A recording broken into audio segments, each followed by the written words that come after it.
prazer estar aqui. Primeiro quero agradecer o convite da Sônia, que me convidou para esse evento. Assim, me enche de orgulho como jornalista, como arquivista, como um leitor também, né?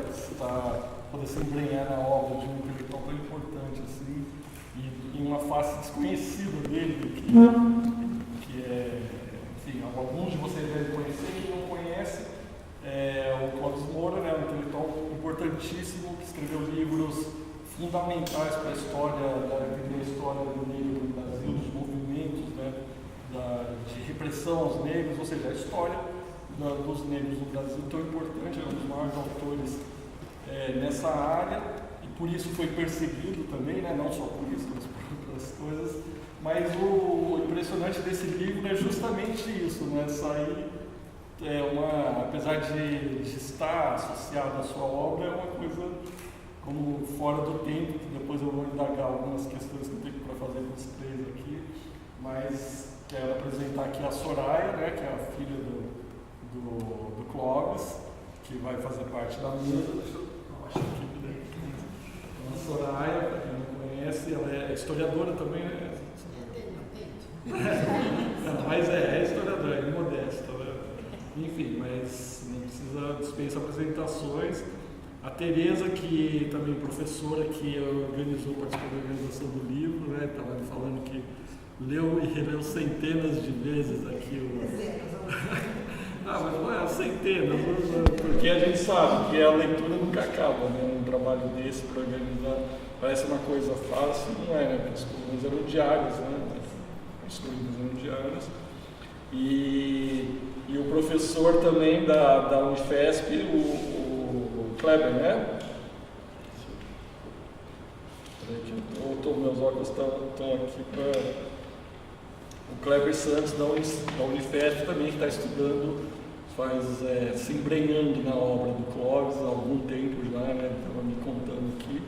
Então eu vou fazer só o papel de mediação aqui. A Sônia me chamou porque eu cuido do arquivo do Jornal do Estado de São Paulo, eu sou jornalista, mas sou coordenador do arquivo do Estadão, que tem 144 anos de existência, tem muita coisa também. O Clóvis, a obra do Clóvis está lá na época dos lançamentos dos livros, tem a obra sobre o Euclides da Cunha também, enfim, como vários intelectuais do Brasil foram objetos de notícia do Estadão. Quem quiser acessar é acervoestadão.com.br, você consegue ver todas essas edições de jornais desde 4 de janeiro de 1875 até hoje, dá para fazer pesquisa por data e por palavra. Se colocar Clóvis Moura lá, você consegue ver todas as ocorrências da palavra Clóvis Moura ou o assunto que interessar a vocês.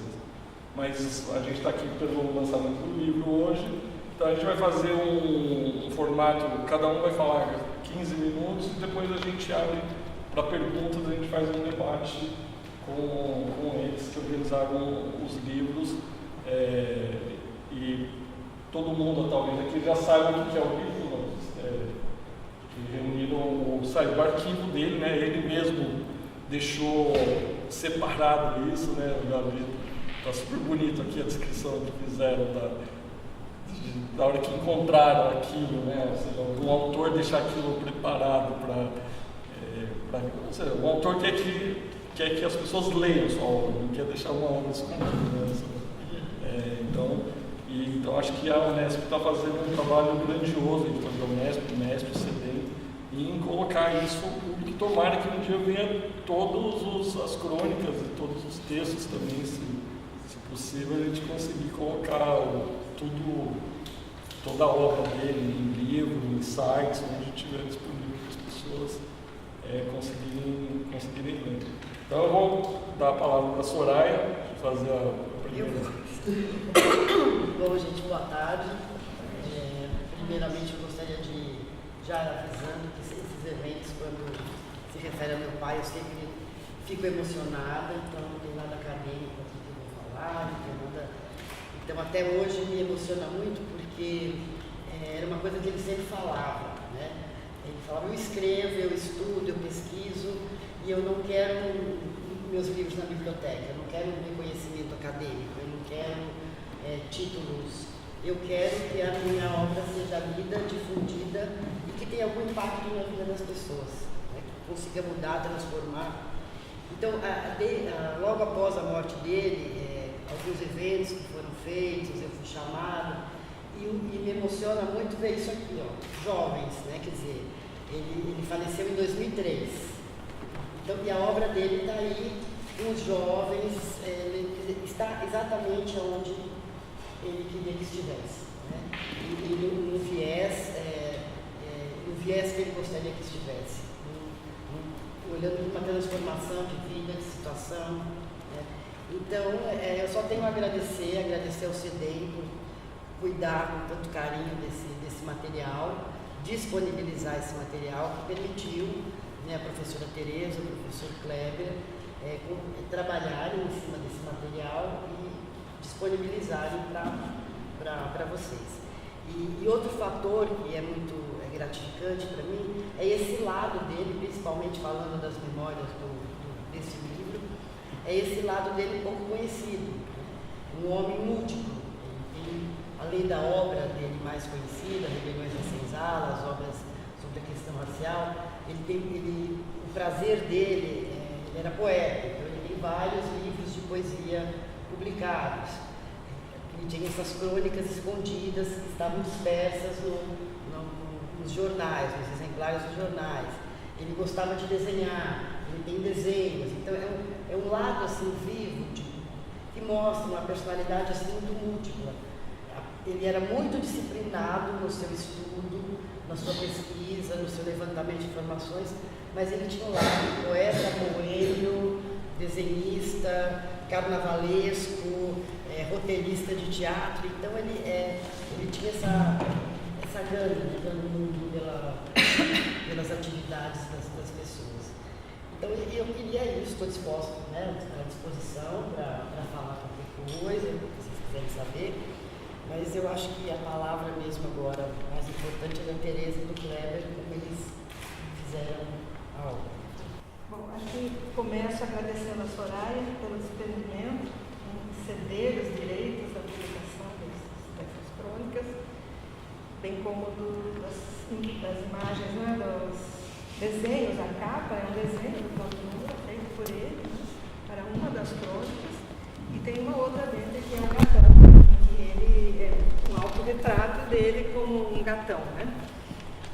Então, esse material realmente é inédito. A da capa eu já vi em algum outro lugar, não me recordo, mas o gatão, tenho certeza que é realmente algo inédito e que mostra tanto a capa quanto a outra ilustração, mostram essas múltiplas dimensões dos talentos de Clóvis Moura, né, como nós conversávamos. Então, muito obrigada pela sua gentileza, pela sua colaboração.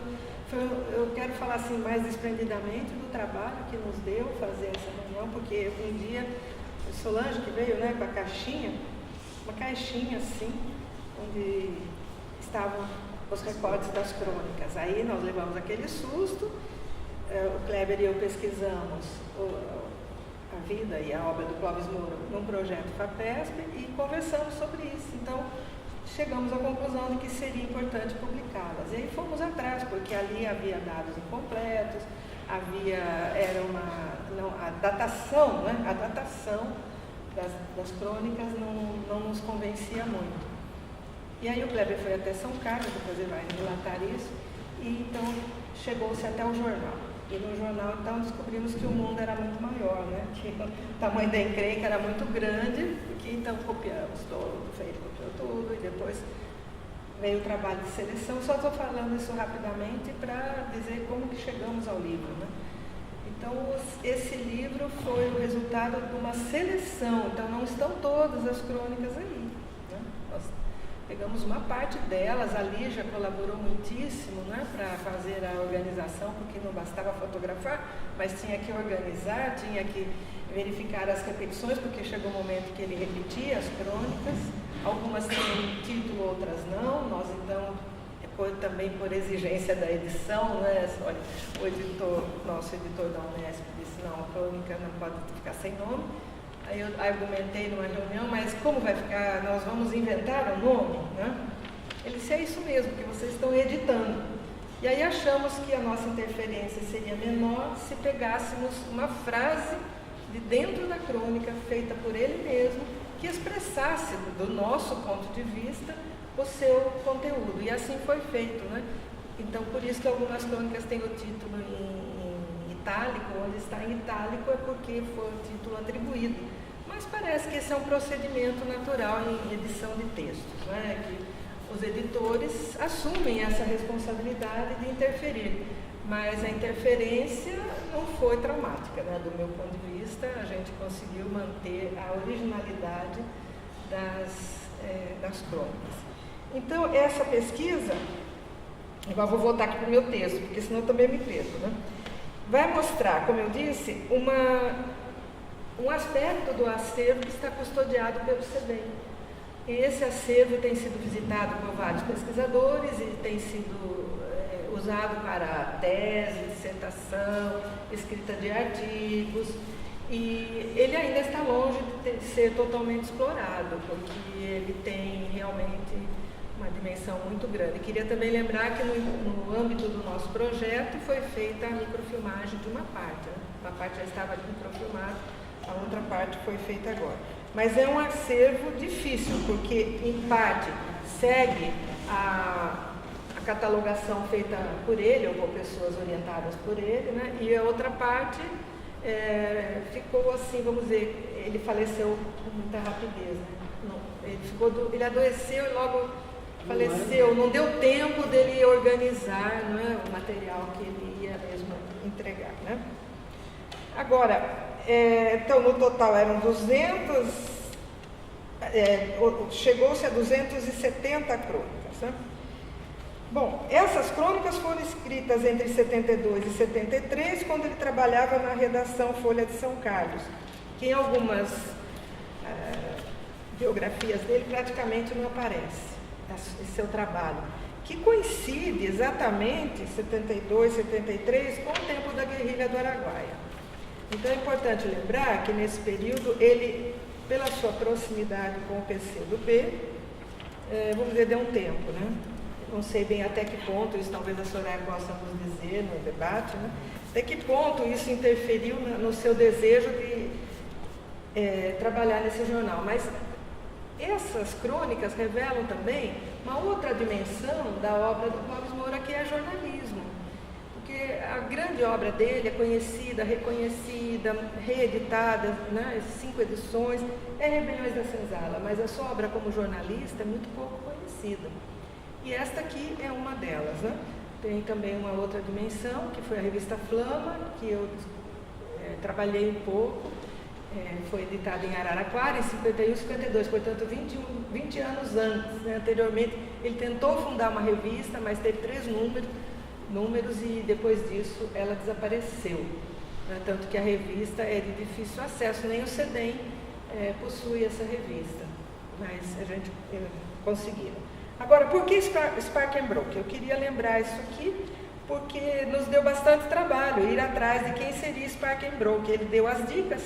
É o título da obra de Charles Langbridge Morgan, que é um autor inglês que viveu entre 1894 e 1958 e que tem um personagem, né? O livro se chama Sparkenbrook e tem um personagem com esse nome, mas não é nele propriamente que Clóvis Moura pareceu ter se inspirado, e muito mais num outro que seria o... Ai, meu Deus, é o tal Jorge, né? Que era um que fumava cachimbo o tempo todo e que com ele Clóvis Moura se identificou, tanto que a marca registrada dele, em muitas fotos, né, é ele com o cachimbo na boca. E esse Jorge que dizia, né, no livro, que extraía do hábito de fumar uma experiência de misticismo e erudição, que eu acho que é bem assim, adequado ao que o Clóvis Moura faz. Ele gostava tanto do misticismo, quanto era também um erudito, né? Então, segundo Morgan, que é o autor do livro, o cachimbo apertado entre os dentes fazia parte da disciplina social, porque enquanto estava com o cachimbo não podia falar, né? Ficava só refletindo, pensando. Bom, aí também, sobre o cachimbo, vamos deixar a Soraya falar, porque ela tem a vivência em primeira mão, né? Quanto ao tema das crônicas,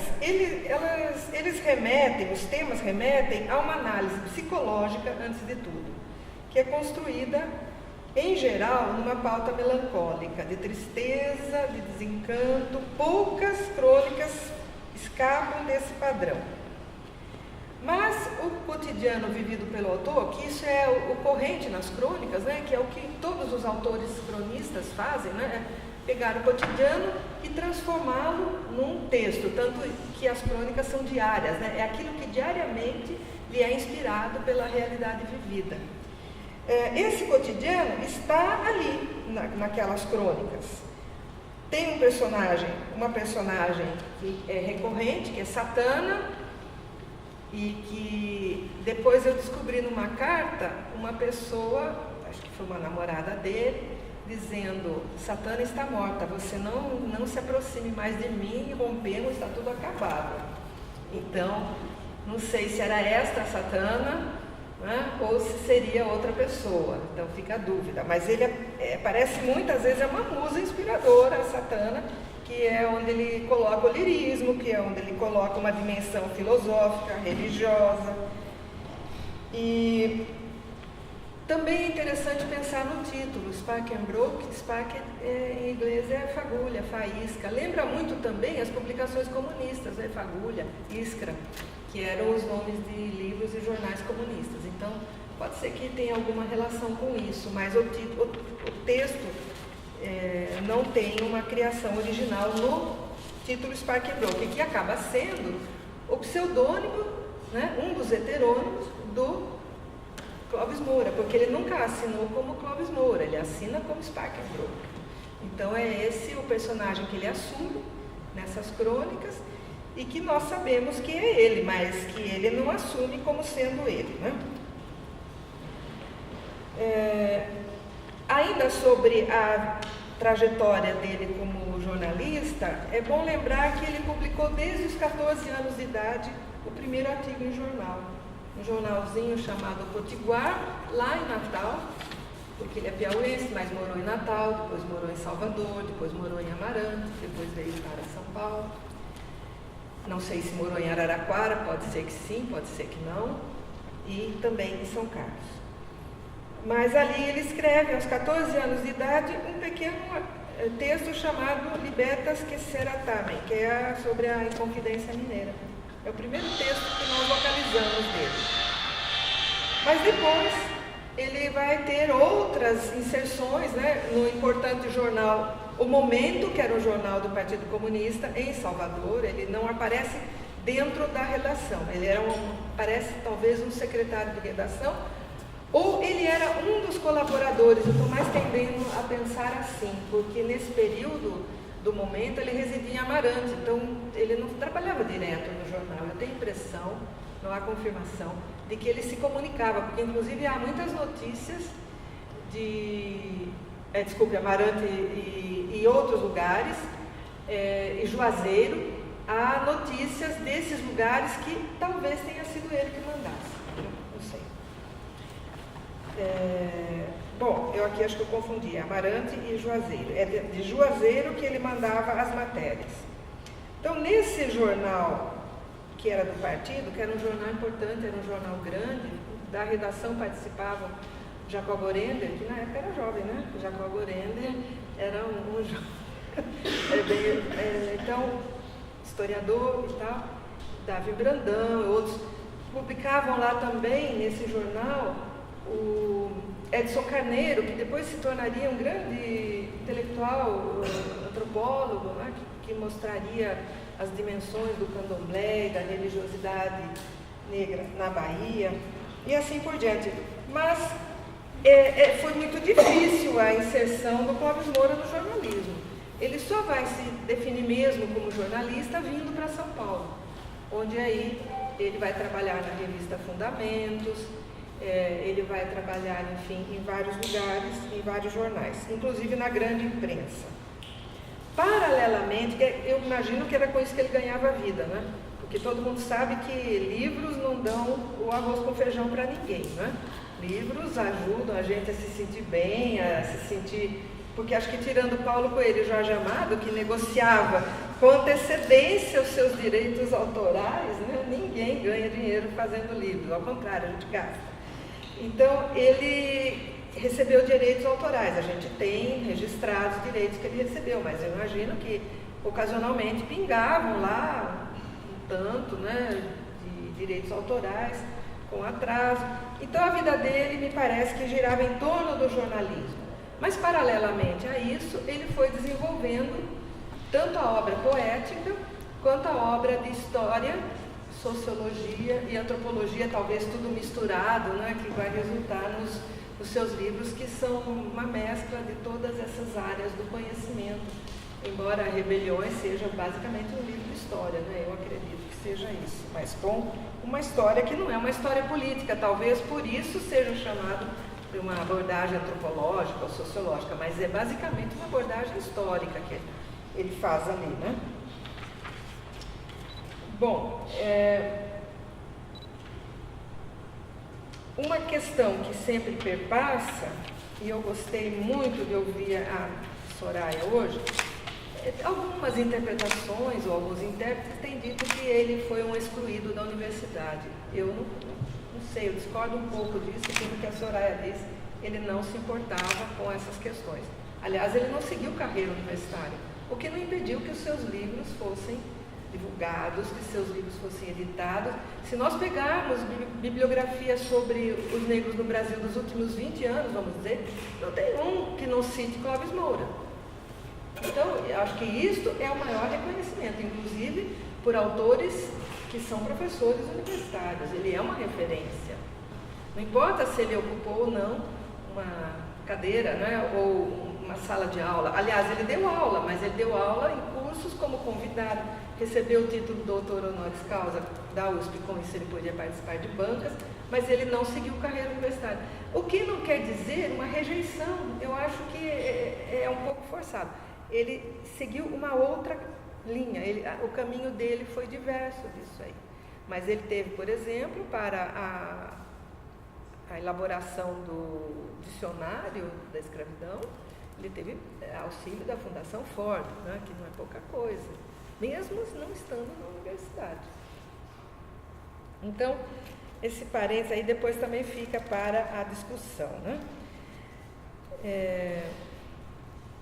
Também queria lembrar que nem tudo nas crônicas era escrito só em linguagem figurada, não era tudo só para o lírico ou para os entendidos. Havia também referências às prisões, aos desaparecimentos, à tortura, só que ele não escrevia na forma de uma denúncia com endereço, ele escrevia isso no meio do texto. Então, para perceber essas inserções, né, do cotidiano nas crônicas, é preciso lê-las. E aí a gente vê, né, está muito claro, ele fala de fios elétricos, ele fala de sofrimento da carne, muita coisa, nesse período que foi realmente um período muito duro, né, de grande repressão. Então, isso tudo está por ali, né? Eu acho que eu vou parar por aqui, lembrando que esta presente publicação realizou uma importante recuperação documental e divulgou um acervo inédito, que servirá de subsídio para outros estudos, para trabalhos posteriores. Então, não vão ter que ter o sofrimento de ir até o jornal, né? Até podem, né, para ver o que ficou de fora, mas já tem um bom caminho andado aqui. Agradeço também ao CEDEM, na pessoa da Sônia Troitinho, que é a sua coordenadora, da Lígia, da Solange, da Jaci, e ainda tem mais alguém que não está aqui, né? Tem a Genira e a mesma Renata que nos atendeu, e tinha um menino que nos atendia, como era Pablo? Como é que chamava? Aquele Ramon, que primeiro nos atendeu abrindo as caixas para a documentação e tudo isso, porque sem o CEDEM não existiria esse trabalho, né? É um trabalho conjunto, é um trabalho feito a muitas mãos, e eu sou grata ao CEDEM por isso, que inclusive viabilizou a publicação pela nossa editora da nossa universidade. Obrigada. Professor Kleber. Bom, então eu também começo agradecendo a oportunidade de participar desta pesquisa.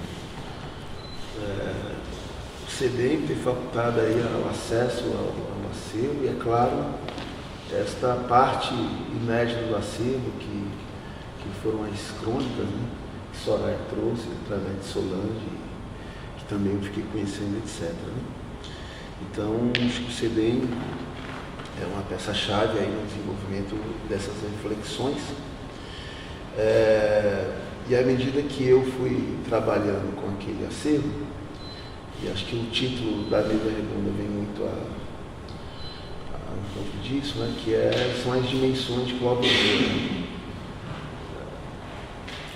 Acessar aquelas caixas, acessar o acervo, e depois vir outra parte que ainda não estava lá, de fato permite ter um pouquinho dessa complexidade que foi este autor, as dimensões deste autor, deste intelectual, cuja obra ainda está em aberto no sentido que ainda estimula muitas reflexões, pauta muitas lutas políticas, sobretudo o enfrentamento do racismo. Então é um autor cuja obra ainda está em aberto, é lida e relida em muitos espaços, né? Enfim, falar dessas dimensões de Clóvis Moura, então, é pensar, claro, nas contribuições para a história do negro brasileiro, é pensar nas contribuições dele para desmistificar, para ler a história do Brasil uma perspectiva antirracista, né, situando o papel dos sujeitos e das sujeitas negros e negras, né? E também pensar que a obra que inaugura, sobretudo que lança ele nesta particularidade dos estudos negros, Rebeliões da Senzala, é um texto que incide diretamente numa releitura da formação histórica brasileira. Né? Rebeliões da Senzala é o contraponto à Casa Grande Senzala. Né? O horizonte do escravizado, da escravizada, a partir de Clóvis Moura, deixa de estar na Casa Grande, mas sim nas rebeliões, nas insurreições, nos quilombos, de maneira sistêmica e não esporádica, como outros autores já tinham estudado, mas não de maneira sistêmica. Então, Rebeliões da Senzala é um texto importantíssimo, né? A contribuição importantíssima, porque incide numa releitura da formação histórica brasileira. E ainda está em aberto, né? Os debates em torno desta obra permanecem, né? É uma obra que não sai de catálogo, é uma obra que está sempre ali sendo lida, então é por algum motivo.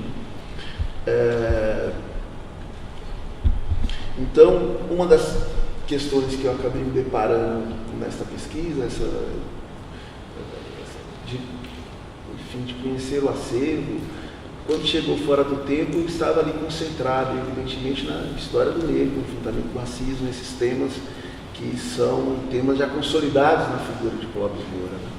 E quando chegou a caixa lá, as crônicas Fora do Tempo, eu também, de certa forma, saí do tempo, porque eram textos que mostravam outro Clóvis Moura de fato, de maneira orgânica, né?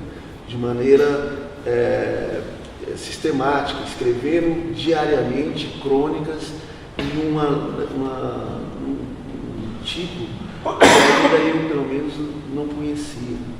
Então eu fui entrando nesta pesquisa, após a decisão de sim publicar o livro, mas então vamos conferir essas crônicas, onde elas foram publicadas. E quando eu ia para São Carlos, eu ficava pensando Fora do Tempo, eu ficava pensando em São Carlos também. Porque havia então uma discussão, Clóvis Moura, como é que é essa questão da negritude de Clóvis Moura? Isso me acompanhou nas viagens que eu fiz a São Carlos. Né? Acompanhou e eu fiquei com essa questão, tanto que o título que eu dou ao texto da apresentação é Fora do Tempo, mas em sincronia com a diáspora negra de São Carlos. Né? Porque foi exatamente este viés que eu abracei, este viés que eu queria demonstrar. As relações sociais, os espaços que ele frequentava, de que maneira ele se encontrou com as organizações negras que já estavam instaladas em São Carlos. Por exemplo, o Clube Flor de Maio, que inclusive faz aniversário daqui a pouco, dia 4 de maio de 1928 foi fundado, e Clóvis Moura era um assíduo frequentador deste clube, né? Um clube, portanto, de socialização de famílias negras, né? Que depois ele avança para o conceito de grupos específicos de autodefesa negra, né? Então, foi este viés que eu queria entender. Então, que Clóvis Moura é este que está entre 70 e 73 em São Carlos, que Clóvis Moura é esse que é um diretor de redação de um importante jornal de São Carlos, né? A Folha de São Carlos, e de que maneira constrói essa negritude, ou essa negritude já existe, né? Então, a partir daí eu fui, evidentemente, buscando evidências, né? E depois, inclusive depois, isso fortalecendo-se a partir de evidências documentais, né? A gente vê essa preocupação de Clóvis Moura, que há 3 décadas antes de estar em São Carlos, já assumia essa pauta, né? Então, em cartas, por exemplo, escritas de Juazeiro a Arthur Ramos, ele pedia conselho. Isso em 1945, se apresentava como um jovem de 20 e poucos anos, se apresentava pedindo conselhos porque estava interessado na presença negra na região do Rio São Francisco, né? Juazeiro fica muito próximo do Rio São Francisco, né? Paulo Afonso, aquela região. Isso chamava muita atenção, e ele buscava essa interpretação, ainda uma curiosidade bastante cultural, que era um dos objetos. Então, eu lembro de esse texto, essa carta eu encontrei na Biblioteca Nacional, que ele observa as embarcações que transitam ali pelo Rio São Francisco, e tem alguns objetos, algumas carrancas, e o Arthur Ramos diz que aquilo são totens que fazem relação com a presença indígena, e ele discorda e pergunta se tem outros elementos para discutir, etc. Então, já era uma preocupação com a questão da cultura negra, né, que ele tinha. E depois, uma declaração na revista Princípios, de 1995, né, uma entrevista que ele concede, um ano dos 300 anos de Zumbi, né, em que ele coloca, a presença em Salvador, ele então passa a viver em Salvador. Essa questão já chamava muita atenção, por 2 motivos, né? A permanência das estruturas escravocratas, a divisão social do trabalho, as hierarquias sociais marcadas pela cor da pele, né? Isso chamava muita atenção dele, mas também o contrário, as existências e as formas de existência da cultura afro-brasileira também estavam muito presentes naquele espaço, né? Então, pelo menos 30 anos antes de estar em São Carlos, esse tema já era era uma questão bastante presente, né?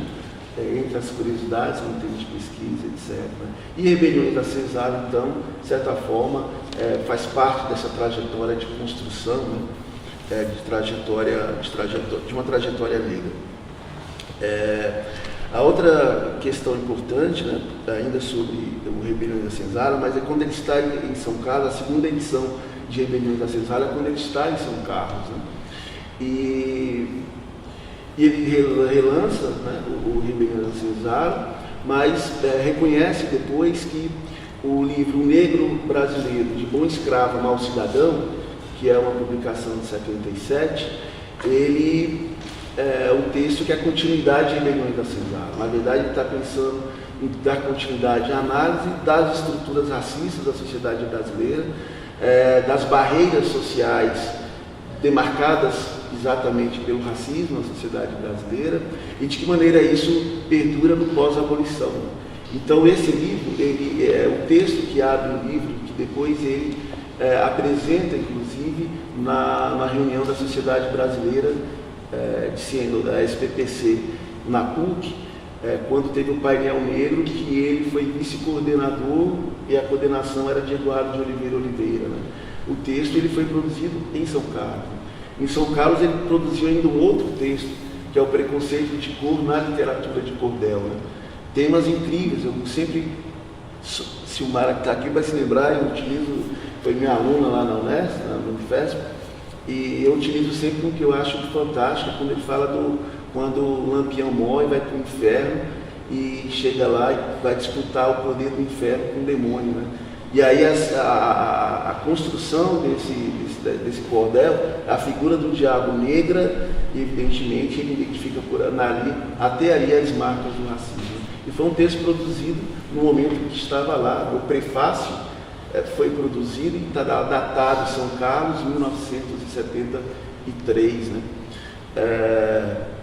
Então, ao que tudo indica, né, pelo que eu encontrei, inclusive nas páginas da Folha de São Carlos, era uma coisa que foi interessante, que eu fui buscar ali fora do tempo, né, aquelas crônicas, e ela ficava sempre na última página do jornal, no rodapé do jornal, né, ficava sempre ali, só que eu tinha que folhear o jornal inteiro, né. Então eu comecei a identificar algumas coisas, era muito presente, por exemplo, eleições para a diretoria do Clube Flor de Maio, aparecia lá em destaque, né? Só poderia ser interesse do diretor de redação do jornal, né? Seminários que ele mesmo coordenou sobre a questão do racial em São Carlos, né? Também aparecia com destaque no jornal, né? Essa questão do teatro, que a senhora falou agora há pouco, também eles organizaram uma peça de teatro, foi apresentado na Secretaria de Cultura de São Carlos, né, e aparecia com destaque no jornal. Então, havia uma relação intensa, né, com a diáspora negra de São Carlos, né. E eu aprendi muito com essa pesquisa, sobretudo ouvindo os mais antigos, né? Sobretudo ouvindo os nossos mais velhos que conviveram com ele lá. Eu conversei um tanto, né, com o professor Henrique Cunha Júnior, que era um estudante de engenharia à época da UFSCar.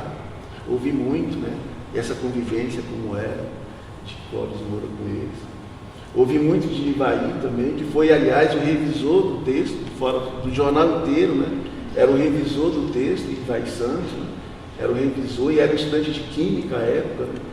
E eu vi muitas histórias, assim, aprendi muito essa acolhida que Clóvis Moura tinha, no cuidado com os jovens e ao mesmo tempo essa coisa de estimular sempre a estudar. O Ivaí conta, né, que ele escreveu um texto sobre a abolição e no dia 13 de maio, falando da permanência do racismo, né, da face da abolição. Clóvis Moura chama e pergunta se ele já leu Lima Barreto, nessa coisa de instruir, e depois convida ele para trabalhar. Ele passa a ser o revisor do jornal A Folha de São Carlos e ao mesmo tempo um amigo que convivia com ele. Então isso eu tenho aprendido muito com isso. A pesquisa me levou então ao Fora do Tempo, a um Clóvis Moura cronista, mas ao mesmo tempo essa coisa de historiador que tem que interrogar as fontes, né? Eu queria saber quem era esse Clóvis Moura que a gente conhecia, lendo Rebeliões da Cesar, o Dicionário da Escravidão, Sociologia, e de que maneira ele estava integrado com as organizações negras e com a diáspora negra em São Carlos, né? Até para entender melhor essa coisa e essa questão da negritude negra. E eu finalizo, né, citando uma frase de uma entrevista também de 95, no jornal de Maceió, que ele concedeu, sobre isso, né? Ele perguntado sobre essa coisa da negritude negra, ele fala assim, porque é um detalhe, na Bahia, como a minha família era de classe média, ninguém me situava como negro, e sim como branco. Então eu tinha o meu polo de análise ainda de cima para baixo. Queria estudar os negros como se eu não fosse um deles. Hoje não. Hoje eu chego à conclusão de que todos nós que temos ascendência africana devemos assumir a nossa negritude. Seria inviável assumir a minha ascendência alemã. Todo mundo acharia graça, porque eu não tenho absolutamente nada que lembre a terra de meu bisavô. Do ponto de vista da língua, da cor, do comportamento, das estruturas mentais, eu guardo tudo que os africanos trouxeram. Eu sou um afro-brasileiro. É isso. Cláudio, eu queria fazer uma pergunta que, assim, quando eu estava lendo o livro, já saltou. Primeiro, como jornalista, você já falou, né, que a coluna estava, toda vez que a gente vê um recorte de jornal, eu, pelo menos, fico imaginando o jornal ou a revista, isso aí está em algum lugar, né? O recorte é um recorte. Ele era um jornal diário, imaginou, e para vocês entenderem, para ele ser um diretor de redação, é o cargo que edita das normas do jornal. E a ausência de negros na imprensa brasileira ainda é um problema gritante. Eu já escrevi isso 2 vezes ou 3 vezes sobre isso. Então, você ter um negro no comando de uma redação, num jornal do interior, de uma cidade agrícola, onde o capital agrícola provavelmente, ou seja, como todo o resto do país, é um lugar onde o negro não está inserido, não é comum você ver isso. Assim. Tanto que na história da imprensa brasileira inteira são raríssimos, é exceção, você tem vários jornalistas negros, mas você tem uma proeminência num cargo de direção, mesmo que num jornal de interior, e São Carlos é uma cidade importante. Você falou que começou a ver o jornal, assim, você conseguiu identificar, assim, ver alguma coisa antes de como era o jornal, antes dele editar? E outra pergunta, quem convidou ele? Você tem informações, assim, ou seja, um dono de jornal do interior provavelmente é alguém que é o dono que representa esses capitais, né? São pessoas com dinheiro, com poder, né? Principalmente o jornal do interior ele está muito ligado ao poder local. Você sabe quem convidou ele, em que contexto? Porque a gente fala, é uma espécie de exílio dele em São Carlos, mas é um cargo remunerado, ou seja, ele tem tarefas, ele tem que editar um jornal na rua todo dia, tanto que ele tem uma crônica aqui que ele fala do linotipo, tem várias, ou seja, você tem uma tarefa diária de colocar um jornal na rua, que não é um negócio fácil, nem industrialmente, nem editorialmente. O público dele, quem era o público dele? Que daí surge esse fã-clube de mulheres que eles falam, mas o jornal devia ter uma linha, o que era era esse jornal, Folha de São Carlos, e se conseguir responder essas outras perguntas que eu fiz. Essa questão da presença negra no mundo jornalístico, o próprio Clóvis Moura trabalha isso na Dialética Radical do Negro. Tem um capítulo que ele fala sobre a imprensa daqui, Juarez, que certamente poderá falar muito mais do que eu sobre isso, mas ele desenvolve essa ausência e tem, evidentemente, um trabalho clássico que ele fez com Miriam Ferraz sobre a imprensa negra. Né? O jornal A Folha de São Carlos, né? Como é que... eu cheguei a verificar esse jornal antes do período em que ele assume. Na verdade, eu não sabia que ele havia assumido antes de começar a publicar as crônicas. Eu queria saber se aparecia alguma coisa dele. E tem lá uma matéria que, a partir, eu não vou me recordar a data agora, de tal data, o jornalista Clóvis Moura assumirá a redação. É anunciado com certo destaque esse aspecto. Né? Fui até a sede do jornal Folha, existe até hoje, mudou várias vezes de dono, né? Mas existe lá até hoje. Fui até a sede para ver se conseguia algum tipo de registro, algum tipo de documento, algum tipo, enfim, né, de anotação que pudesse dar exatamente essa resposta, o momento exato, o contrato de trabalho, mas isso eu não consegui. Né? Sei que o jornal teve uma mudança de dono, né, no ano de 71, e o diretor de redação havia morrido em dezembro de 71 também. E depois ele assume no começo de 72, exatamente ocupando o lugar de Sebastião Ferraz, o nome desse ex-editor. Então, nesse processo. Então, quem convidou, eu não encontrei essa resposta. Se eu vejo mudança, se eu verifiquei no ato de folhear mudança nos jornais, sim, inclusive alguns registros eu assinalei. Então, por exemplo, algumas informações sobre o que acontecia na África. informações sobre Martin Luther King, isso eram presenças no jornal que não via assim publicidade, mas isso eu acabei não desenvolvendo, acabei não explorando, mas eu consigo sim verificar. E tem, mas aí a informação também que de oralidade, né, que antes dele ir, a companheira já tinha ido trabalhar na universidade, no processo de criação da Universidade Federal de São Carlos. Então teve algumas coincidências assim. Mas foi o que eu consegui avançar. Soraya, você tem alguma coisa nesse momento? Não, o que eu lembro que nesse período, nesse período da Guerrilha do Araguaia, ele era muito próximo ao Pedro Pomar. E o Pedro Pomar frequentava muito a minha casa. E no período onde a coisa começa a se agravar, o DOPS passa a frequentar a minha casa também, levá-lo, e com ameaças. Então começa a se fechar tanto profissionalmente como pessoalmente. Ele começa a ficar preocupado. Então ele vai para São Carlos, aí eu não lembro, né, se foi um convite, se foi alguma coisa. Essa questão da companheira clandestina, que não era minha mãe de São Carlos, foi uma outra possibilidade, né, que era, e além de Coimbra, era bem mulherengo também. Mas então eu fico com a minha mãe e ele vai. E a coisa, ele vai nessa questão mesmo de uma segurança pessoal também. Muito em função da amizade que ele tinha com o Pomar, com o Marighella, e ameaças que ele recebia no DOPS, inclusive ameaças à minha segurança. Eu era pequena, bem pequena, de falarem você onde é a escola, onde a sua filha estuda, a hora que ela sai. Né? Então ele começa a ficar muito acuado aqui em São Paulo. Então ele não tem, profissionalmente, pessoalmente, começa a ficar inviável. Então ele vai para São Carlos.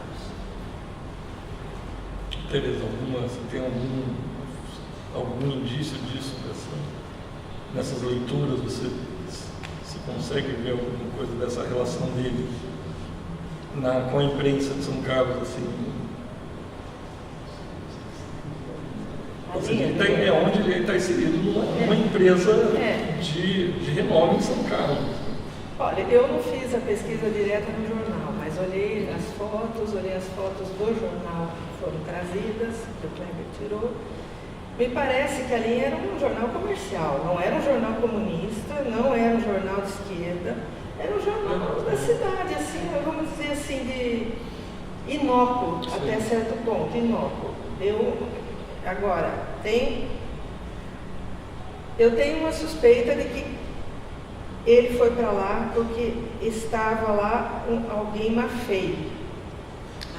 E Maffei, o Eduardo Maffei era um comunista de muito tempo atrás. E era muito amigo dele. E era muito amigo dele. Me parece que pode ser que quem o puxou para lá foi o Eduardo Maffei. Mas isso é uma suposição, né? Quando eu vi o nome eu não lembro agora se é no conselho, redação, alguma coisa assim. Eu vi alguém Maffei, mas acho que não era o Eduardo, acho que era outra pessoa. Mas aí pelo nome eu associei, pode ser que o Eduardo fez uma indicação, né? E essas coisas não estão escritas em lugar nenhum, né? Se tudo é verbal, pode ser daí. Agora, o jornal noticiava tudo, né? Tinha coluna social, tinha tudo, não era? Se você pega esse jornal e pega o momento lá de Salvador, eles são jornais completamente diferentes, claro que em épocas diferentes, né? Um é um jornal estritamente comunista mesmo, né, que divulgava o partido, que trazia as notícias das atividades do partido, inclusive as eleições e tudo. Era um jornal de partido. Agora, a Folha de São Carlos não era. Ele vai para lá como um jornalista. Agora, eu acho que também... Bom, a questão de ser negro, eu não sei, mas... Ele poderia ser lido como não negro. Ele poderia ter uma identificação pública como não negro. Então, acho que isso também... Oi? que você citou que ele colocou no... Não, ele... É o que o Kleber citou. Então, ele se identificava como negro, mas ele poderia, pelos demais, não ser identificado como tal. Não sei se eu estou sendo suficientemente clara com isso. Então, agora, ele aproveitou o jornal, eu acho que isso é importante, para divulgar, como foi falado, os temas referentes aos negros, em geral e em São Carlos, né? As atividades diversas e tal, e promoveu Rebeliões da Senzala, é claro, né? Houve lançamento em São Carlos, porque aí já há uma outra edição, né? A segunda edição. Então ele aproveita esse momento, divulga no livro, no jornal, e depois tem lançamento público, não sei o quê. Então eu acho que ele teve muito espaço. Lá naquele espaço ele não era identificado como comunista. Não, acho que ficou quieto assim, vamos dizer assim, deixou baixos teores, né, até a situação ficar melhor para ele. Depois ele voltou para São Paulo. Ele ficou 2 anos lá? 2 anos. Então, até onde... Porque ele interrompe, inclusive, a publicação das crônicas, fala, não vou mais publicar essas crônicas. Depois ele volta a publicar. Então, aí toda essa trajetória de quanto tempo ele ficou mesmo no jornal, a gente não sabe. Porque ele poderia mandar as crônicas para lá, estando morando aqui em São Paulo, né? Isso não é impedimento. Tanto que depois acho que começa a faltar assunto e começa a ter repetição, né? Então, ou foram as melhores crônicas também que se repetiram, o maior número de leitores, né? Então, eu acho, por aí, não sei. Mas o Maffei eu acho que é uma peça-chave para a gente identificar, mas não há documentação. Não. Isso deve ter sido acordo verbal, um jeito de eu sair daqui, alguma coisa assim. Quer dizer alguma coisa, Cláudio? O momento de interrupção das crônicas coincide com o momento em que altera-se também os proprietários do jornal. Assume uma família araraquarense, né? Então isso é notório e a partir daí ele se organiza, inclusive é anunciado no jornal uma viagem que ele apresentará um trabalho sobre o negro brasileiro na África, e quando ele volta é quando, quando ele sai oficialmente do jornal. Então é anunciado, voltou indo para a África, inclusive jornalista da Folha, vai viajar à África, etc., anunciado, e depois começam a rarificar a presença dele, inclusive passa a ocupar no lugar das crônicas resenhas de livros, né? Tem resenhas de alguns livros, né? Nesse processo.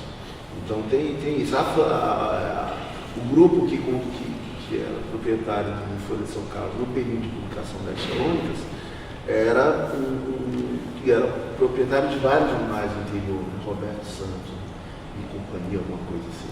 Era proprietário de vários outros jornais de outras cidades do interior. Mas no momento de saída coincide tanto com a mudança dos proprietários, quanto com essa viagem na África, quando volta a acontecer alguma coisa que saiu.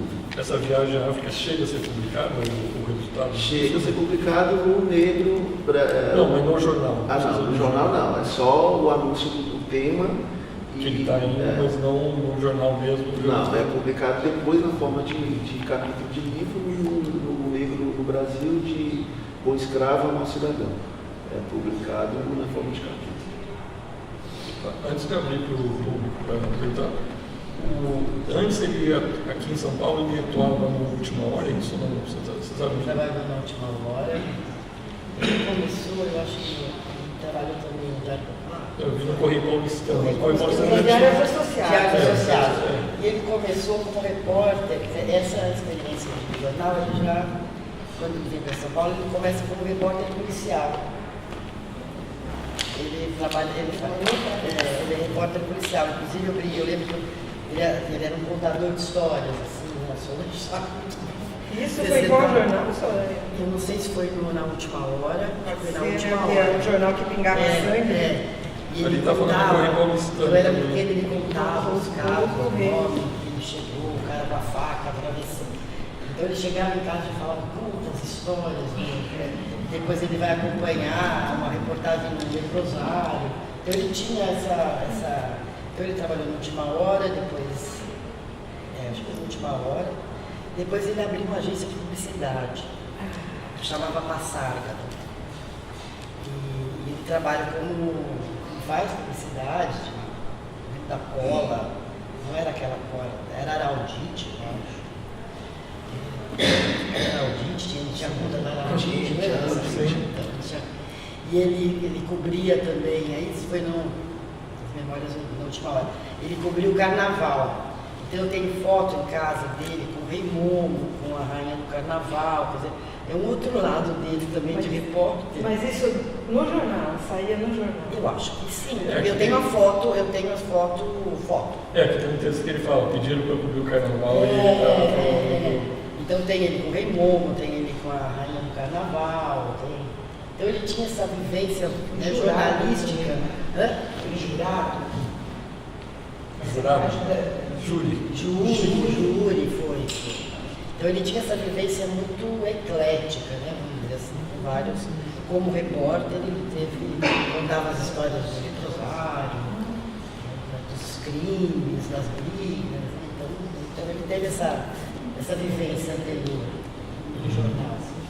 E não, eu perguntei para o Kleber, nunca ninguém escreveu uma biografia dele, assim, tentando fazer uma biografia mesmo, biografia dele. Então, não, tem teses, tem 2 rapazes, uma é da Bahia, até ele lançou um livro, veio lançar aqui em São Paulo um tempo atrás, ficou de me mandar Fábio, né?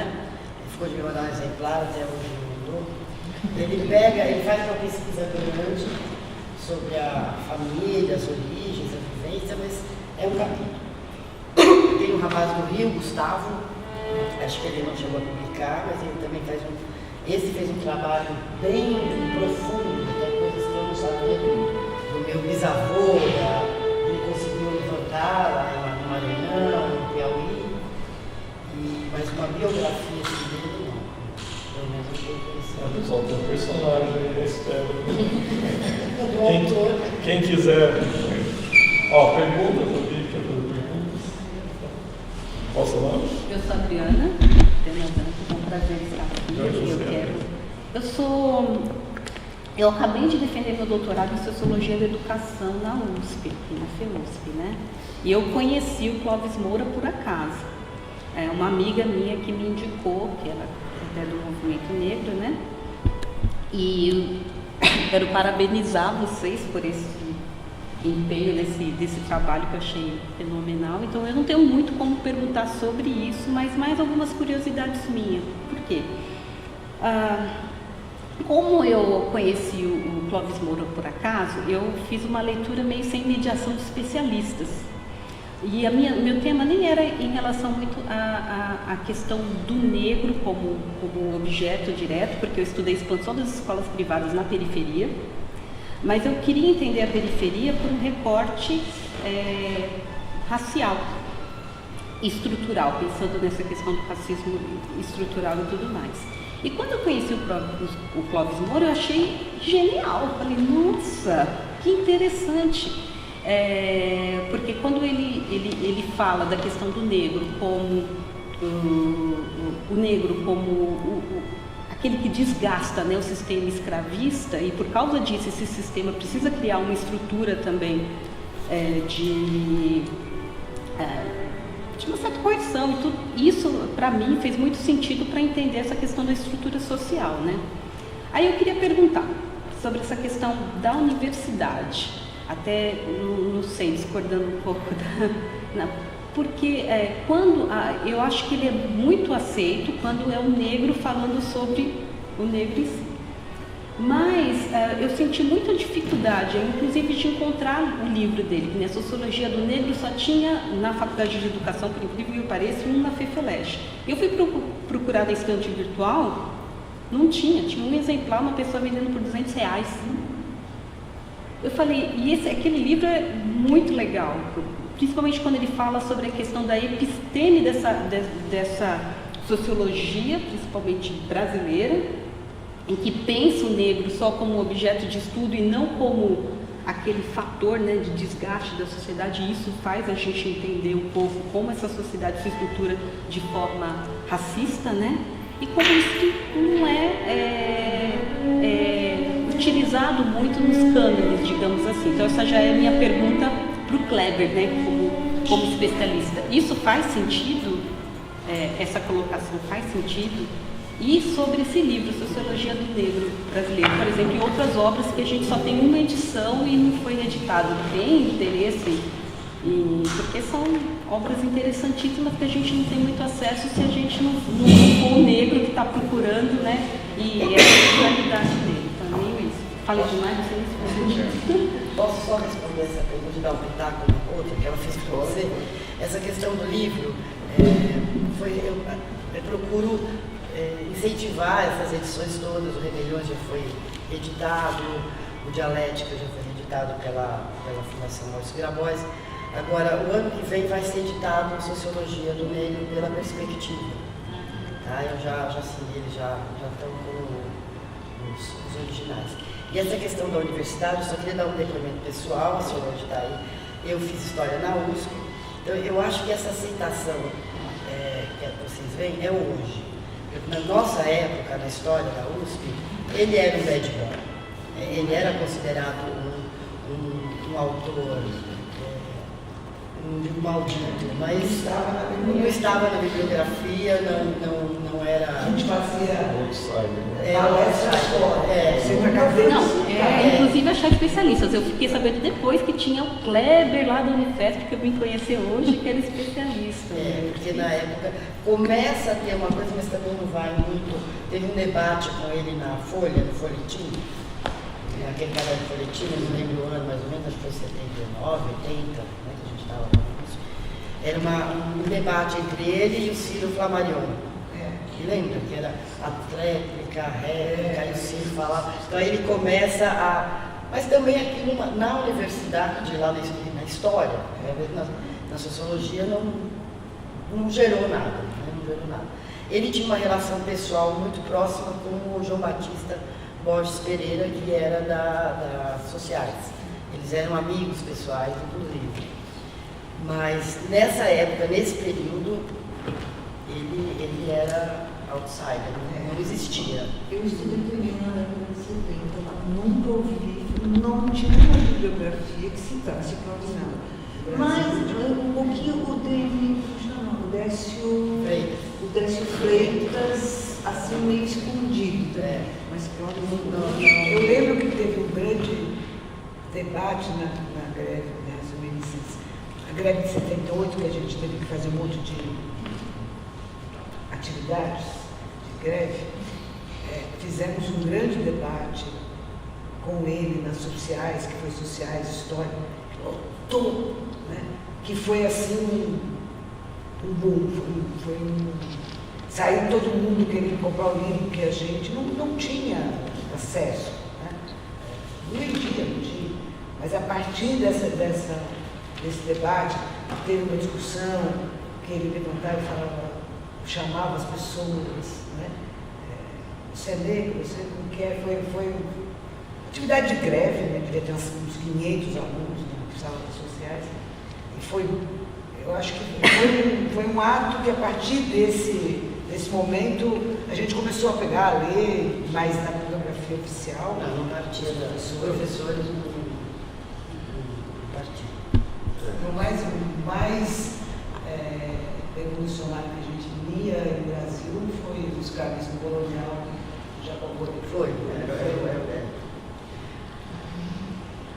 Bom, em depoimento também, baseado nessa entrevista que eu achei ela muito importante, em 1995, na revista Princípios, ele disse que começou a ser lido no Brasil, levado a sério, depois que o Eugênio Genovese cita numa das obras. Né?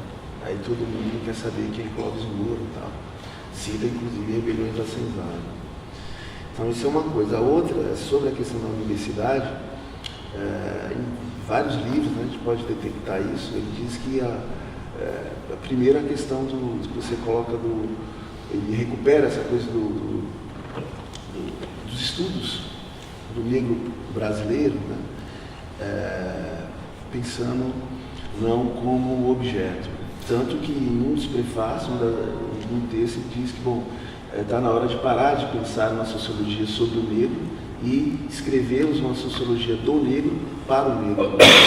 Essa palavra sobre para ele era demasiadamente forte, né, para compor estudos sobre uma população que ainda hoje é a dinâmica principal das forças políticas, econômicas, etc.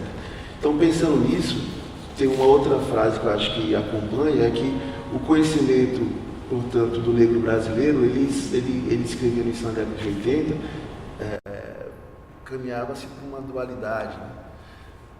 Existem dois tipos de conhecimento: aquele que se produz nos módulos tradicionais, na academia,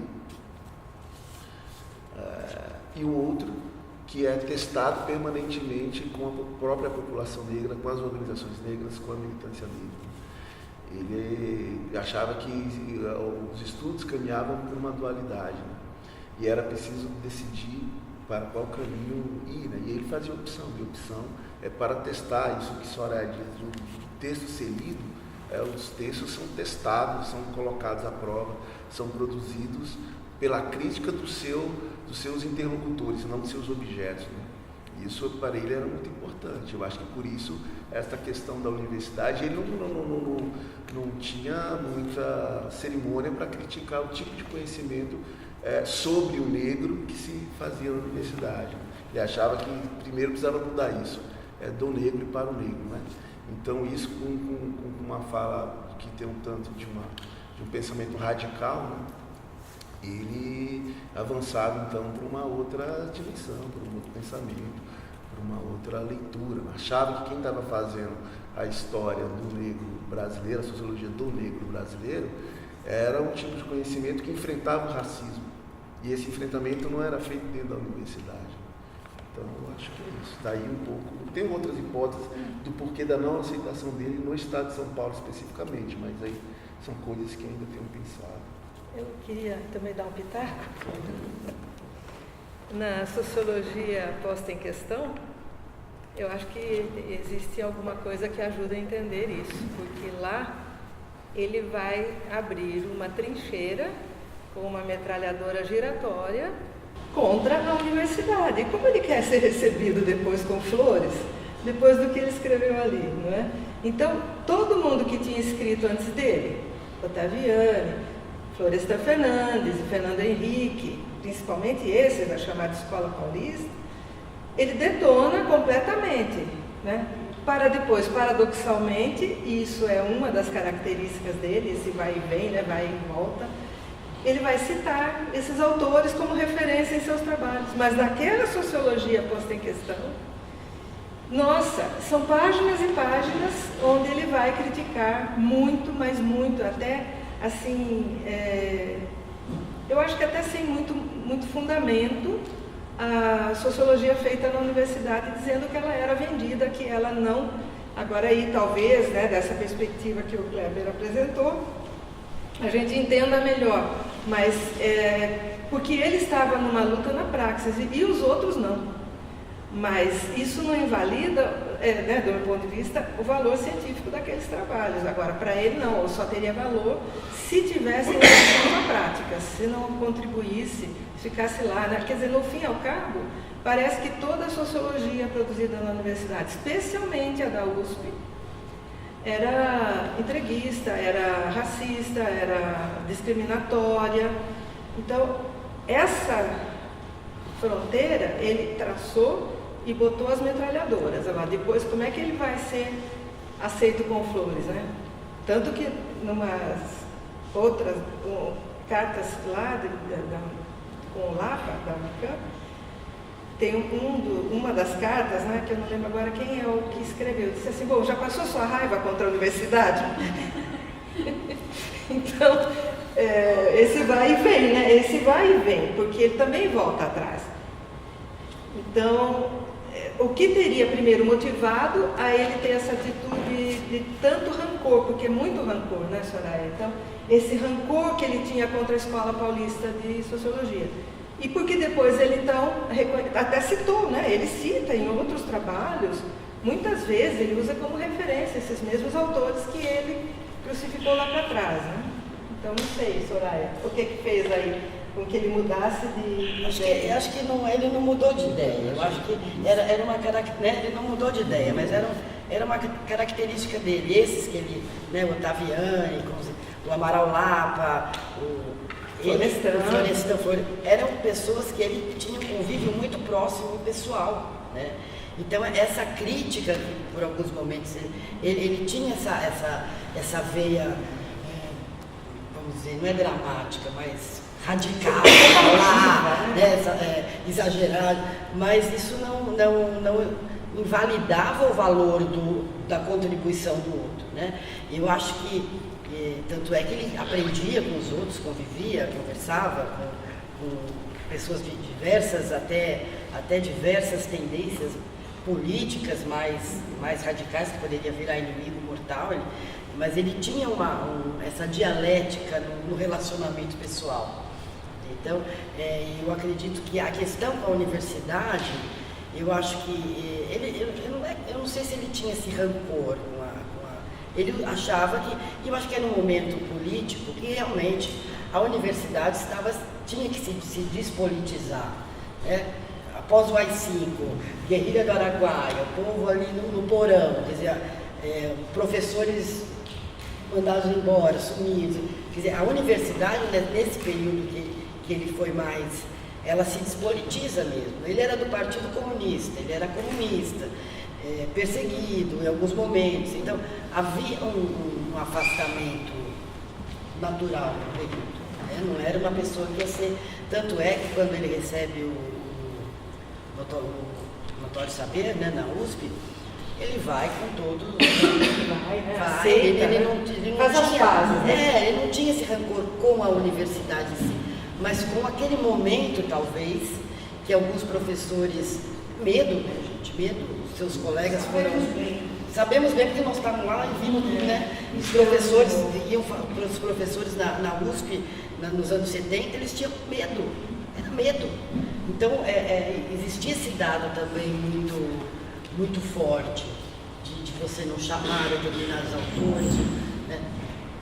Porque os que eram mais...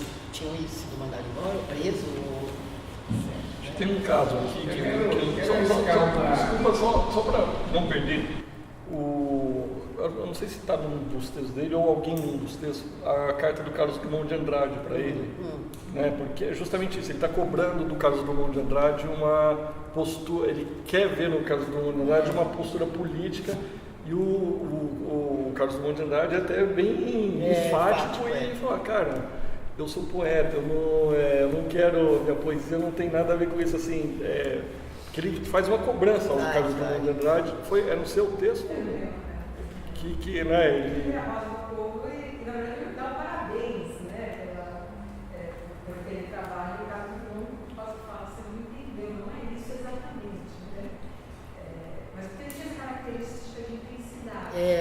Ele era muito novo, depois de 23 anos mais ou menos, quando ele troca essa correspondência com o Carlos Drummond, e depois ele volta e também acaba tendo um estranhamento depois Era um dado de personalidade, assim, da impulsividade, de rebeldia. Né? Ele foi do Partido Comunista, ele brincava, vivia sendo castigado e passando 15 dias no curso Stalin. Porque...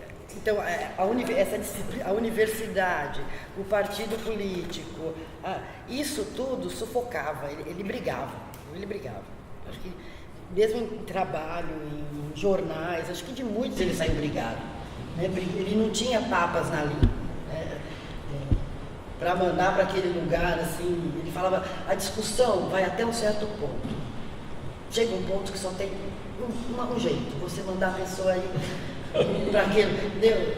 Então ele tinha essa personalidade. Então, pesquisando a vida dele, você deve encontrar muitos desafetos. Nossa, mas isso era de personalidade. E não conseguia, era uma rebeldia mesmo. Tivesse amarra, tivesse que pensar no movimento. E a Biera não era só com a questão da universidade, uma postura de direito. No movimento ele brigou. Em jornais de esquerda, ele brigou no partido, ele começava a cercear o livre pensar dele, uma sala.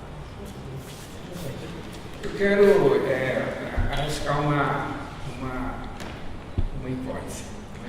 A rebeldia negra foi muito intensa no início dos anos 70 até o final dos anos 70, da década de 70, centrada na universidade. Era um problema só do Brasil. Foi assim na França, a intelectualidade negra critica duramente a universidade, duramente.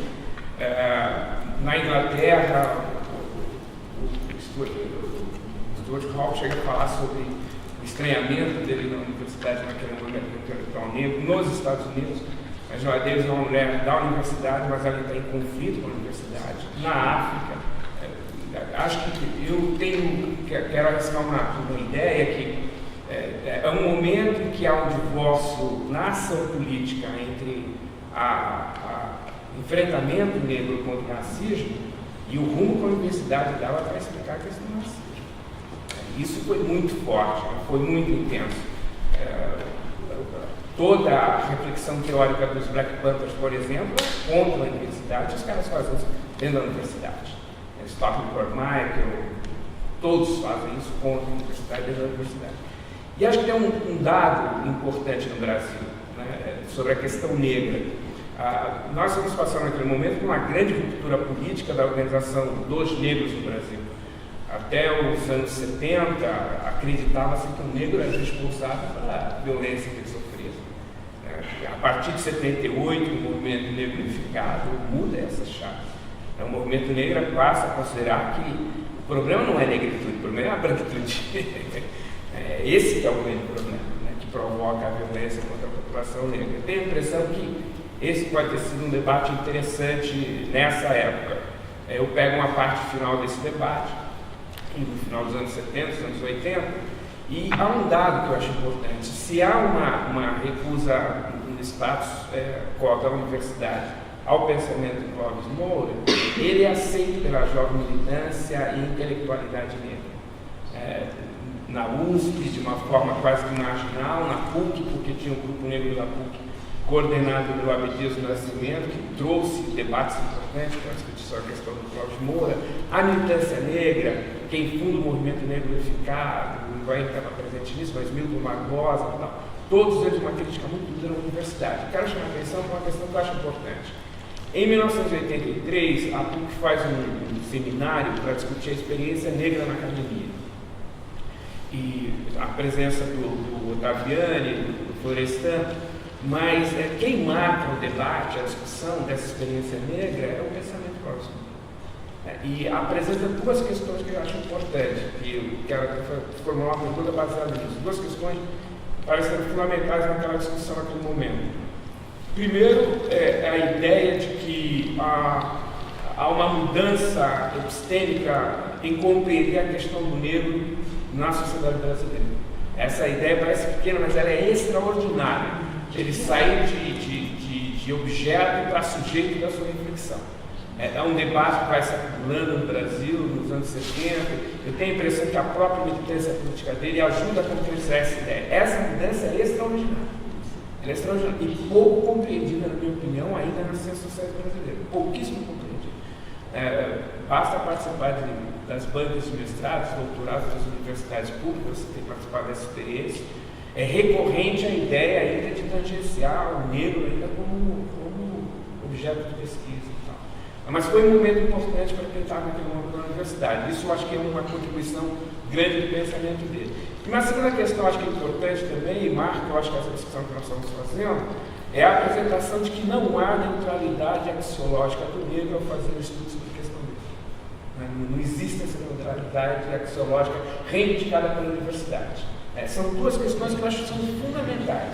Elas ajudam a fundamentar o debate político dos final dos anos 70, dos anos 80, e acho que hoje retroalimentam as pesquisas que a gente tem visto sobre a questão negra no Brasil. São duas questões que eu acho que são decisivas, né, para compreender esse debate que a universidade está atravessando nesse momento.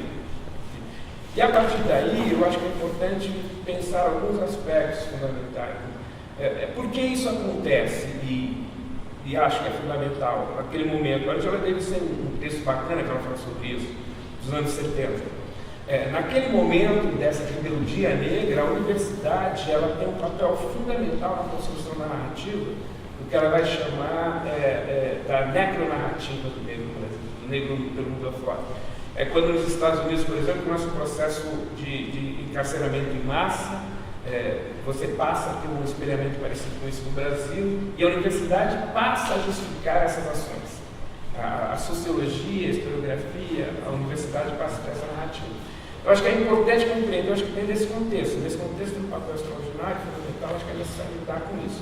A minha pergunta é a seguinte, a crônica, um detalhe também, quando jovens, a gente estava se aproximando do pensamento Cláudio de Moura, nós fizemos uma reunião aqui na Paulo de Teresa, e ele morava aqui do lado, né?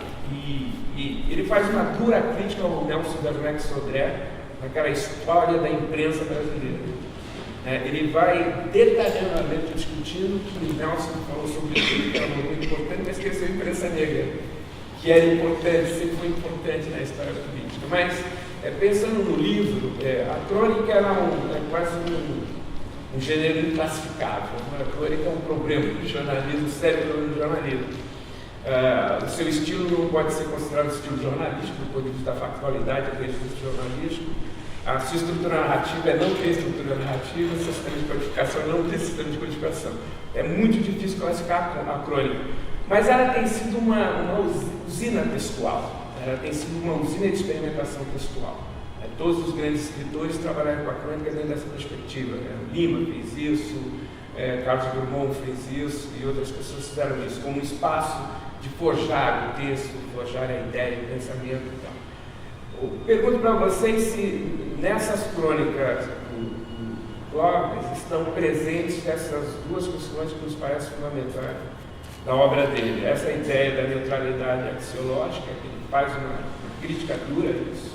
A Bell Hooks, ela tem um texto fantástico, ela diz que a militância da intelectualidade negra é uma alternativa à loucura. Ou você milita, ou você adoece, não tem alternativa em relação a isso. Então não é possível, não é crível reivindicar do pensador negro essa neutralidade, não existe lugar, a não ser que ele deixe de ser negro, né? A paixão que ele tem pela negritude com isso. Então como é que vocês veem isso na crônica e como vocês veem essa ideia, que eu acho revolucionária do ponto de vista da sociologia brasileira, de o negro deixar de ser objeto e passar a ser sujeito da sua reflexão, do seu debate, da sua discussão. Quem começa? Cláudio?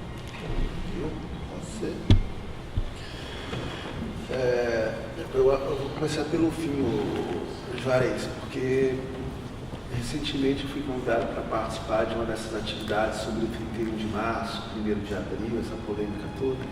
Eu fui como diretor da Associação Brasileira de Pesquisadores Negros, fui representando a nossa associação científica, que não é só científica, é também um espaço de militância no interior da universidade.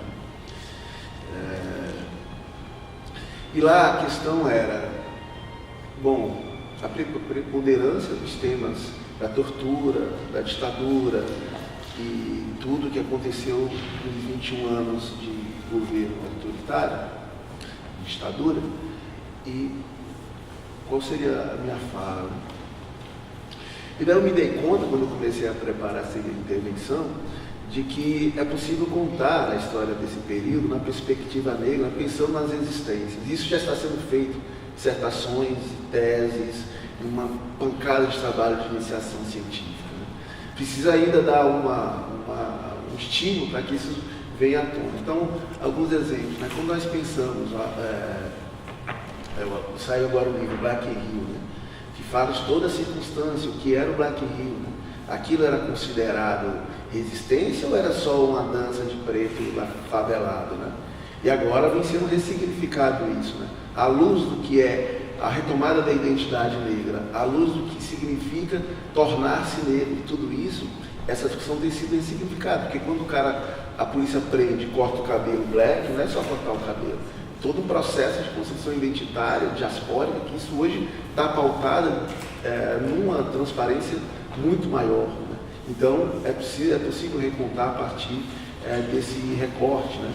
A Folha de São Paulo recentemente publicou aquela discussão sobre a perseguição do negro durante a ditadura. Mas ela não falou o principal, né? Não falou o principal porque o dispositivo da Lei de Segurança Nacional, do artigo 39, que dizia que pode ser punido a incitação ao ódio ou discriminação racial, ela não falou porque a ditadura assumiu a democracia racial como o elemento de propaganda oficial. Né? A democracia racial tornou-se algo oficial. Toda vez que falava-se de imprensa negra, falava-se de negritude, falava-se de Black in Rio, de alguma questão que de alguma forma questionava essa democracia racial, essa harmonia racial, então as pessoas estavam dizendo. Então tem um conjunto de ações, um conjunto de sujeitos históricos que construíram, enfim, fatos importantes que agora começa a ser recontado. Mas começa a ser recontado por quê? Né? Porque exatamente a ruptura que tanto o Clóvis Moura falava com a universidade, que de certa forma formou muita gente, essa galera chegou na universidade. Ainda não no número significativo, mas chegou com sua cultura, com sua formação. Nós temos cursos que, de fato, a tradição de se ensinar a formação histórica do Brasil com Sérgio Buarque de Holanda, com Caio Prado Júnior, com Gilberto Freire, os meninos hoje questionam, assim, mas cadê aqui as rebeliões da senzala? Perguntam, cobram, pegam a emenda e falam assim, não estou vendo nenhuma escritora negra, não estou vendo nenhum escritor negro aqui. Isso é guerra epistêmica, né? No sentido de que, eu tinha uma maneira mais refinada, mas o que Clóvis Moura, esses textos de muitos decoloniais, recentemente o Cruz Fugger, né, assentou lá na hora, no Brasil, Clóvis Moura já falava disso, reconheceu, né, que tem essa questão, mas tem uma interioridade. Né? Então, eu acho que nessa perspectiva aí da neutralidade, acho que eu concordo, não tenho certeza, eu acho que é uma questão, e na pesquisa o que tem demonstrado é isso, né? Deixou de ser objeto para ser sujeito e tem revelado que é possível reescrever inclusive a história do Brasil fora dos marcos tradicionais em alguns períodos como a ditadura militar. Você começa a falar de perseguição de outras coisas, e dentro disso acho que quem mais contribuiu foi Joel Filho dos Santos. O depoimento escrito que ele dá para a Comissão Estadual da Verdade, eu acompanhei esse processo de perto, é muito bonito. E Clóvis Moura foi um parceiro, foi um amigo de Joel Filho dos Santos, inclusive, né? E ele começa a pensar nas estruturas raciais dentro das organizações de esquerda e dentro das hierarquias do próprio exército, né? Então, não somos nós, né? Joel Filho dos Santos, de dentro da prisão, está analisando tudo isso. Né? Enfim, para finalizar, o Clóvis Moura, quando ele volta, então, de São Carlos, é preciso lembrar que ele cria o IBEA, né? O Instituto Brasileiro de Estudos Africanistas. Né? Nessa interlocução com intelectuais renomados, no livro Circuito Fechado, Florestan Fernandes reconhece que ele reviu parte de uma discussão sobre o mito da democracia racial em um debate que ele foi convidado e participou dentro do IBEA. Né? Ele coloca isso ainda aqui na nota de rodapé, mas está lá registrado essa interlocução que Clóvis Moura tinha com esses intelectuais. E isso, de certa forma, abria-se um território de produção científica muito fértil e que alimentou uma geração incrível. Tereza? Bom, eu só vou interferir na primeira questão, essa mudança epistêmica.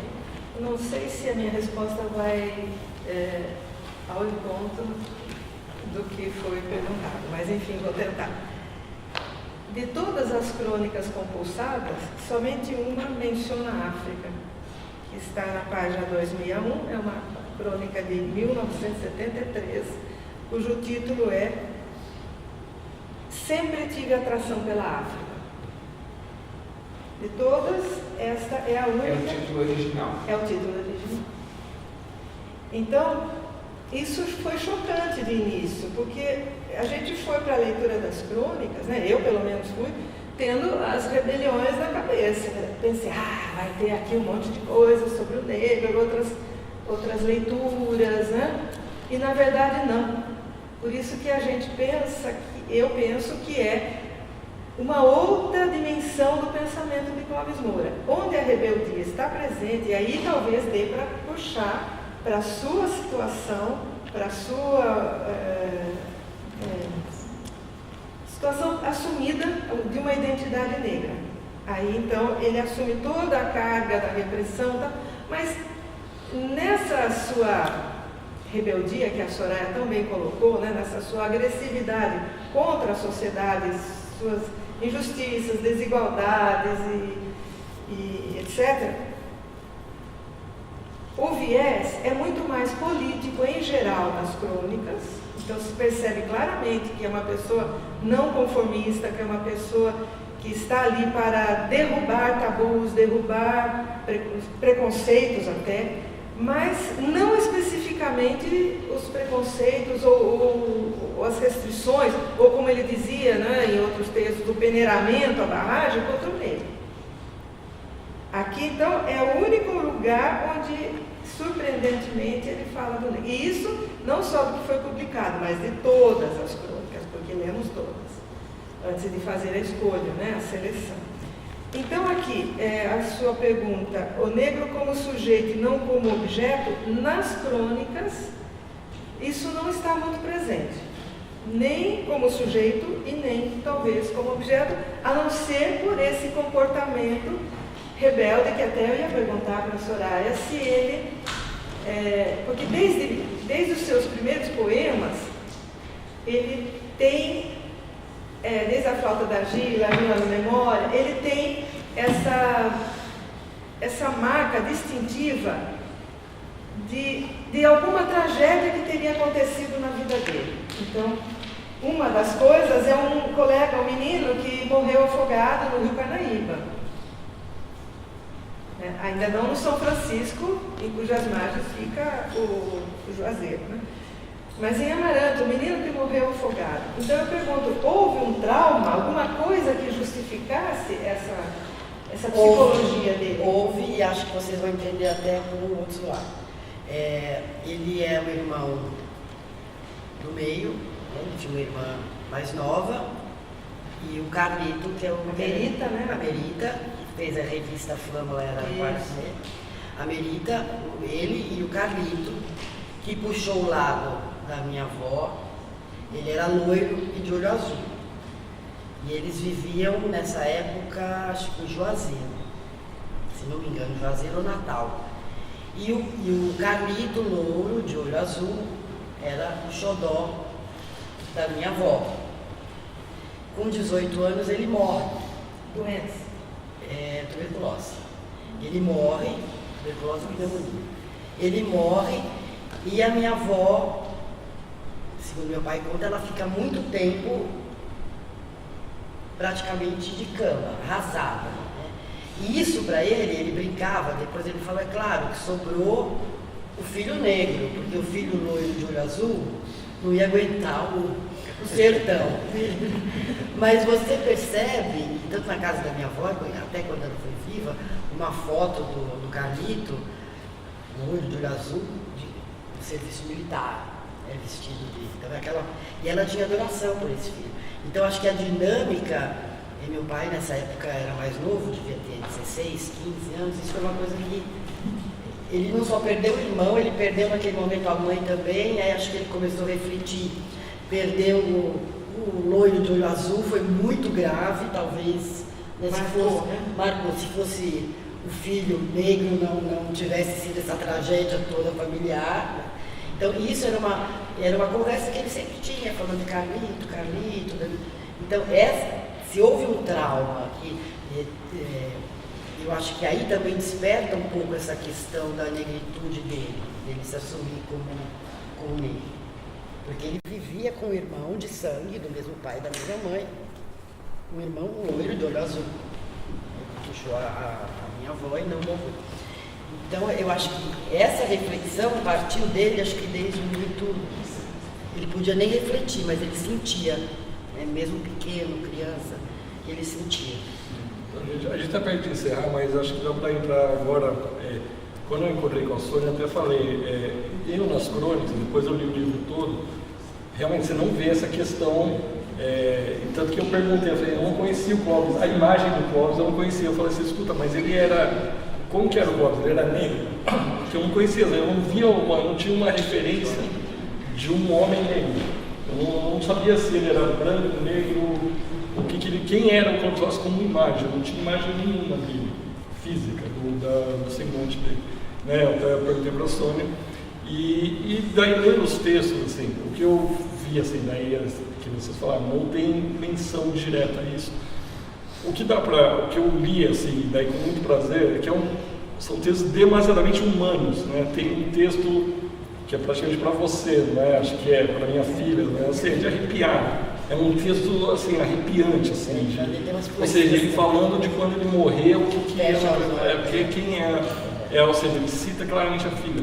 É um homem apaixonado. Você vê nos primeiros textos, tem uma musa e não é uma musa. Sempre teve várias. E acho que assim, mas ali no começo, eu acho que ele está explicando, não é uma construção. Mas tinha assim. É uma pessoa, está falando de alguém.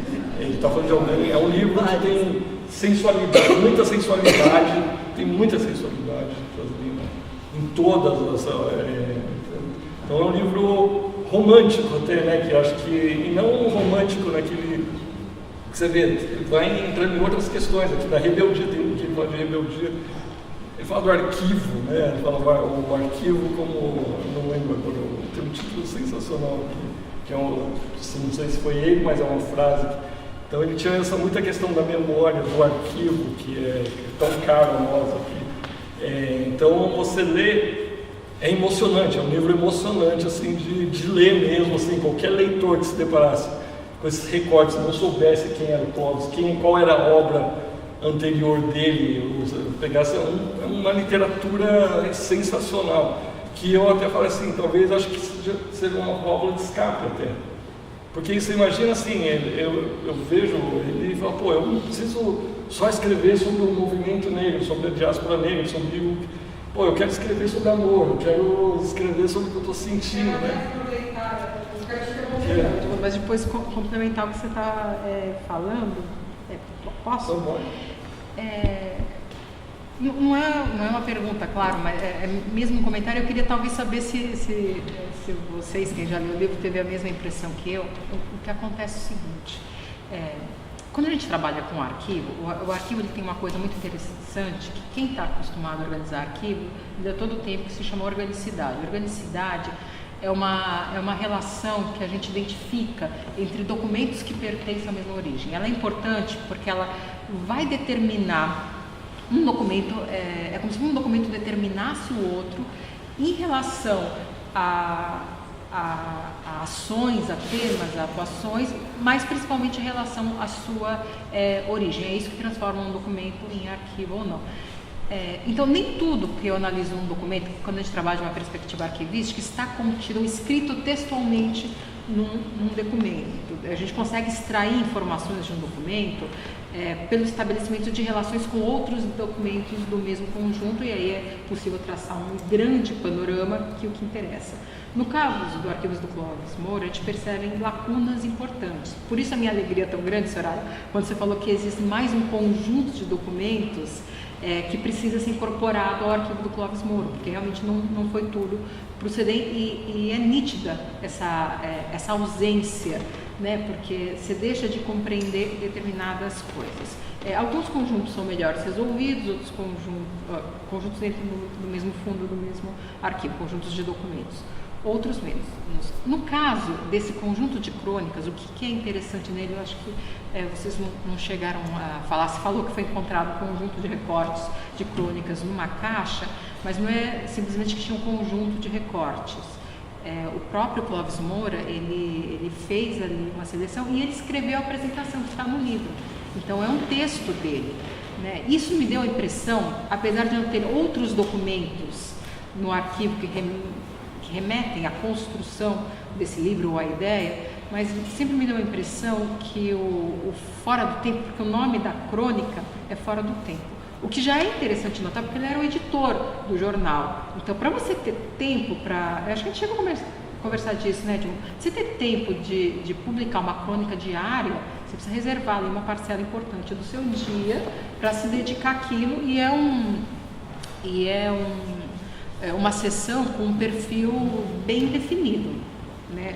Bem definido, que quem for ler o livro ali já percebe. O nome da sessão era Fora do Tempo, mas o nome do livro, que é o nome do livro que a gente está lançando também, é Memórias de Spakenbroek, porque ele se representou assim, né? Ele construiu aquele conjunto de memórias e na apresentação do livro, a Lígia já foi... Você consegue mudar ali nos slides, que aí a gente volta para qual é a apresentação dele.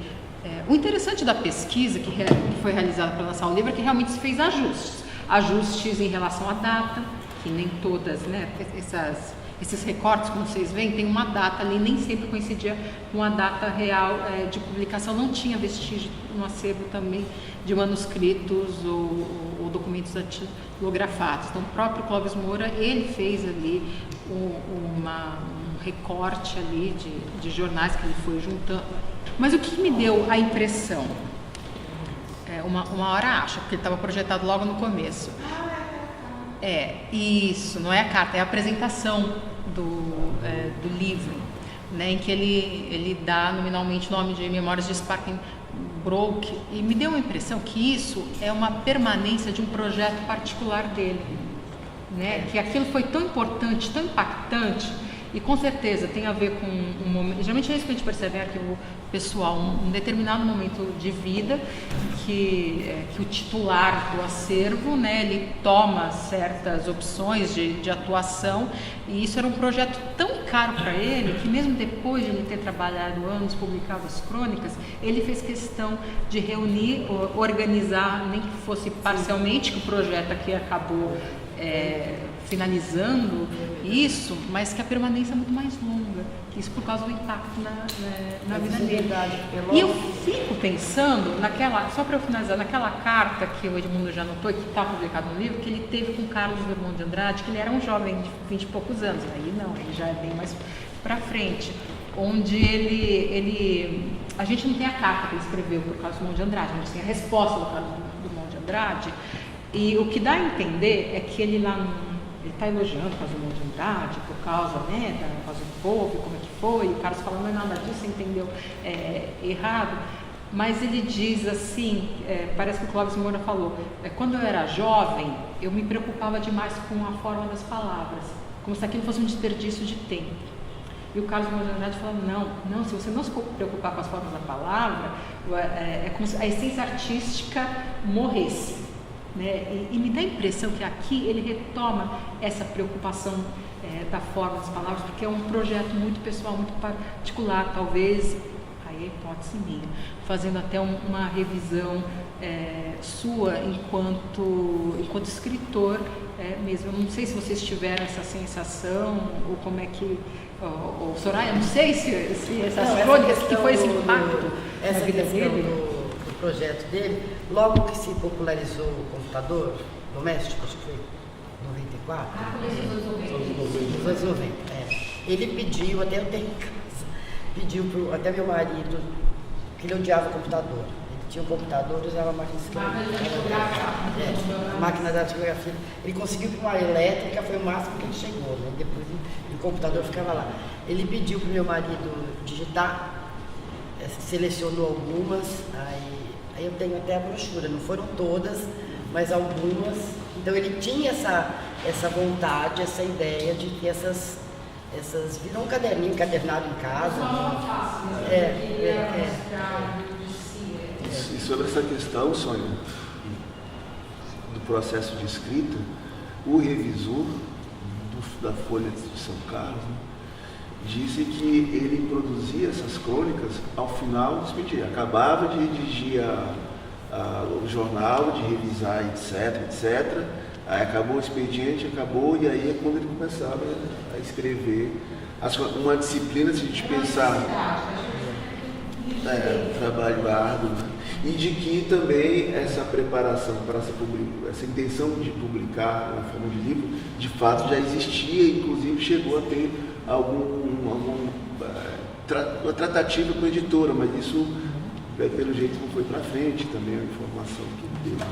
Eu acho que a gente vai ter que encerrar por causa do horário, mas o nome Fora do Tempo, né, nos leva a N lugares, né? Que tempo é esse? Fora como? Fora do tempo você pode estar adiantado, você pode estar atrasado, você pode estar circundando. O que é fora do tempo, né? O que pode ser só uma questão de estou fora do horário do jornal. Pode ser várias coisas, fora desse mundo, o tempo, se você pensar. Porque, de uma certa forma, ele teve que sair de um tempo que estava muito tumultuado, mas, pessoal, perigoso. Ele sai do centro, mas ele não angústia, se nós sim. na relação. Mas leiam, acho que assim, tem que ler porque é belíssimo, os textos são belíssimos, são emocionantes, tem uma hora que ele fala o que é ser poeta também, né? Alguém perguntou, é legal. E também essa coisa, é engraçado, dele pôr no pseudônimo, mas às vezes, assim, ele fala da filha do Jorge Amado, ele põe, assim, da pista. Se alguém, eu acho que também não é pista, talvez as pessoas saibam que é o diretor, né? Precisaria de um estudo maior de como isso se inseriu no jornal. Mas talvez as pessoas falam, não, é o diretor do jornal que está escrevendo. Talvez isso, talvez saiba-se que não seja um mistério. Em algumas horas você vê claramente ele falando da filha do Monteiro Lobato, do Jorge Amado, do Teresa Batista, ele falando algumas coisas que são próprias, você vê do Clóvis Moura, claramente, assim, você vê sem dúvida nenhuma que ele está falando como Clóvis Moura. E daí você fica pensando, mas a beleza dos textos é impressionante, assim, é tocante, vai tocar todo mundo, acho que tem que ler. E duas palavras que eu vi, ele usa geografia de um jeito, a palavra geografia, várias vezes, mas não a geografia como a geografia como uma disciplina, né? E aí, a geografia das coisas, dos afetos, a geografia dos corpos, a geografia das coisas. E a engrenagem, né? A engrenagem não quer dizer, a engrenagem, isso, não deu tempo, o dia a dia, a engrenagem não permitiu fazer, então ele repete muitas vezes foi duas palavras que me chamaram a atenção, engrenagem e geografia. Assim, leio que é belíssimo, seja por qual razão, por qual motivo, é um livro sensacional. Bom, gente, eu queria ficar mais, mas dava para a gente ficar horas aqui abordando cada aspecto arquivístico, jornalístico, literário, racial, histórico, sociológico, mas infelizmente a gente tem que entregar a sala, né? O pessoal tem que... Então a gente encerra, vou agradecer a todos, o professor Kleber, a professora Teresa, Soraya, professora Soraya também, e vocês também de terem vindo, terem prestigiado, e o pessoal da Unesp que faz esse trabalho fantástico, esse arquivo fantástico. Conheçam os arquivos, todo mundo aqui já foi ao arquivo, ao CDI, não? Quer dizer que eu defendo que as pessoas têm que ir ao arquivo sem precisar ir ao arquivo, gente. Assim, vá sem ter, porque uma coisa é você ir quando você está pesquisando, estou pesquisando, mas vai sem ter objeto nenhum, só para conhecer, que daí vocês vão ver, vocês vão se enriquecer cada vez mais, conhecer e até às vezes se despertar para algumas coisas. E outros temas. Arquivo muito rico. Frequente os arquivos sem precisar do arquivo, vocês vão ter um puta ganho em várias coisas. Então é isso, gente. Obrigado a todos. Leiam o livro do